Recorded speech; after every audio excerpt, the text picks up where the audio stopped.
ಶುಭೋದಯ. ಶೃಂಗೇರಿ ಸುದ್ದಿಗೆ ಸ್ವಾಗತ. ಓದುತ್ತಿರುವವರು ಸ್ವಾತಿ MS. ಶ್ರೀ ವಿಶ್ವಾವಸು ನಾಮ ಸಂವತ್ಸರ, ಉತ್ತರಾಯಣ, ಶಿಶಿರ ಋತು, ಪಾಲ್ಗುಣ ಮಾಸ, ಶುಕ್ಲಪಕ್ಷ, ಏಕಾದಶಿ, ಮೃಗಶಿರ ನಕ್ಷತ್ರ. ದಿನಾಂಕ 27/2/2026 ಶುಕ್ರವಾರ. ಮುಖ್ಯಾಂಶಗಳು: ಶ್ರೀ ದುರ್ಗಾಂಬಾ ರಥೋತ್ಸವ, ರೈತ ಸೇವಾ ಕೇಂದ್ರ ಉದ್ಘಾಟನೆ. ಸುದ್ದಿಯ ವಿವರ. ದಕ್ಷಿಣಂನಾಯ ಶ್ರೀ ಶಾರದಾ ಪೀಠದ ಶಕ್ತಿ ದೇವತೆಯಾದ ಶ್ರೀ ದುರ್ಗಾಂಬಾ ಮಹಾರಥೋತ್ಸವವು ಭಕ್ತ ಸಮೂಹದ ಜಯಘೋಷದೊಂದಿಗೆ ಗುರುವಾರ ಹರಾವರಿ ದುರ್ಗಾ ದೇವಸ್ಥಾನದಲ್ಲಿ ನಡೆಯಿತು. ಶ್ರೀ ದುರ್ಗಾಮ್ಮನವರ ರಥೋತ್ಸವದ ಅಂಗವಾಗಿ ಬೆಳಗ್ಗೆ ಜಗದ್ಗುರು ಶ್ರೀ ಭಾರತೀ ತೀರ್ಥ ಸ್ವಾಮೀಜಿ ದೇವಸ್ಥಾನಕ್ಕೆ ತೆರಳಿ ವಿಶೇಷ ಪೂಜೆ ಸಲ್ಲಿಸಿದರು. ದುರ್ಗಾ ಸಪ್ತಶತಿ ಪಾರಾಯಣ, ತುಲಾಭಾರ ಸೇವೆ, ಕುಂಕುಮಾರ್ಚನೆ ಸೇವೆ ನಡೆಯಿತು. ಚಂಡಿ ಪಾರಾಯಣದ ನಂತರ ಮಹಾಮಂಗಳಾರತಿ ನಡೆಯಿತು. ನಂತರ ದುರ್ಗಾಂಬಾ ಉತ್ಸವ ಮೂರ್ತಿಯನ್ನು ದೇವಸ್ಥಾನಕ್ಕೆ 3 ಪ್ರದಕ್ಷಿಣೆ ಬಲಿಪೂಜೆ ನಡೆಯಿತು. ಉತ್ಸವ ಮೂರ್ತಿಯನ್ನು ರಥದಲ್ಲಿ ಪ್ರತಿಷ್ಠಾಪಿಸಲಾಯಿತು. ರಥವನ್ನು ದೇವಸ್ಥಾನದಿಂದ ಅಲ್ಪ ದೂರದವರೆಗೆ ಎಳೆದು ನಿಲ್ಲಿಸಲಾಯಿತು.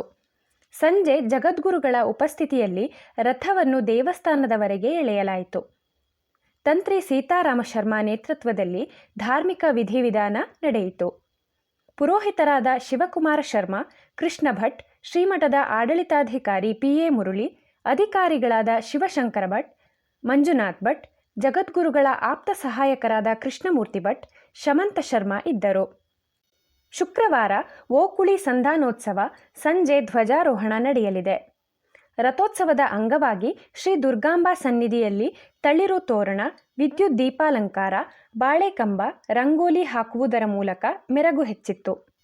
ಜಾತ್ರೆಯ ಅಂಗವಾಗಿ ರಸ್ತೆಯ ಎರಡೂ ಬದಿಯಲ್ಲಿ ವಿವಿಧ ಅಂಗಡಿಗಳು ತೆರೆದಿತ್ತು.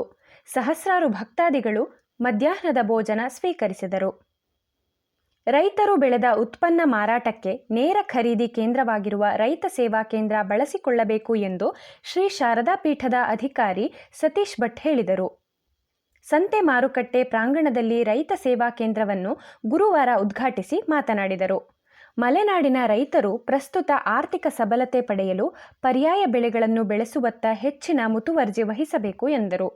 ಸೇವಾ ಕೇಂದ್ರದ ಅಧ್ಯಕ್ಷ ಬೇಗಾನೆ ಕಾಡಪ್ಪಗೌಡ ಮಾತನಾಡಿ, ಸೇವಾ ಕೇಂದ್ರ ಕೇವಲ ಕೃಷಿ ಉತ್ಪನ್ನಗಳ ಖರೀದಿಗೆ ಸೀಮಿತವಾಗಿರದೆ ಸಾವಯವ ಉತ್ಪನ್ನಗಳಿಗೆ ಪ್ರೋತ್ಸಾಹ, ಪಶುಸಂಗೋಪನೆ ಮತ್ತು ಹೈನುಗಾರಿಕೆ ಅಗತ್ಯ ನೆರವು ನೀಡಲಾಗುವುದು ಎಂದರು. ಸೇವಾ ಕೇಂದ್ರದ ಕಾರ್ಯದರ್ಶಿ ನಿಶ್ಚಲ್ ಮಕ್ಕಿವಳ್ಳಿ ಮಾತನಾಡಿ, ರೈತರನ್ನು ಸಂಪರ್ಕಿಸಿ ಅವರನ್ನು ಕೇಂದ್ರದ ಗೌರವ ಸದಸ್ಯರನ್ನಾಗಿ ಮಾಡುವ ಉದ್ದೇಶ ನಮ್ಮದಾಗಿದೆ ಎಂದರು. ಕಾರ್ಯಕ್ರಮದಲ್ಲಿ APMC ಮಾಜಿ ಅಧ್ಯಕ್ಷ ಭಾಸ್ಕರ್ ನಾಯ್ಕ್, ವಕೀಲ VR ನಟಶೇಖರ್, ಪ್ರಗತಿಪರ ರೈತ ಉಮೇಶ್ ಹೊನ್ನವಳ್ಳಿ, ಕೃಷಿಕರಾದ ಚಂದ್ರಶೇಖರ್ ದೋಣೂರು, ಕೃಷ್ಣಪ್ಪಗೌಡರು ಹಾಜರಿದ್ದರು. ಮೆಣಸಿ ಗ್ರಾಮ ಪಂಚಾಯಿತಿ ಶ್ರೀ ಕನ್ಯಾಕುಮಾರಿ ದೇವಸ್ಥಾನಕ್ಕೆ ಬುಧವಾರ ರಾತ್ರಿ ಕಳ್ಳರು ನುಗ್ಗಿ ದೇವರ ಬೆಳ್ಳಿ ಮುಖವಾಡ ಸಹಿತ ಅಮೂಲ್ಯ ವಸ್ತುವನ್ನು ದೋಚಿದ್ದಾರೆ. ದೇವಸ್ಥಾನದ ಹುಂಡಿಯನ್ನು ಒಡೆದು ನಗದು ಹಣವನ್ನು ಕದ್ದಿದ್ದು 2 ವರ್ಷದಲ್ಲಿ ಇದು 3ನೇ ಬಾರಿ ಕಳ್ಳತನವಾಗಿದ್ದು, ಈ ಹಿಂದೆ ಕಳುವಾದ ವಸ್ತು ಪತ್ತೆಯಾಗಿರಲಿಲ್ಲ.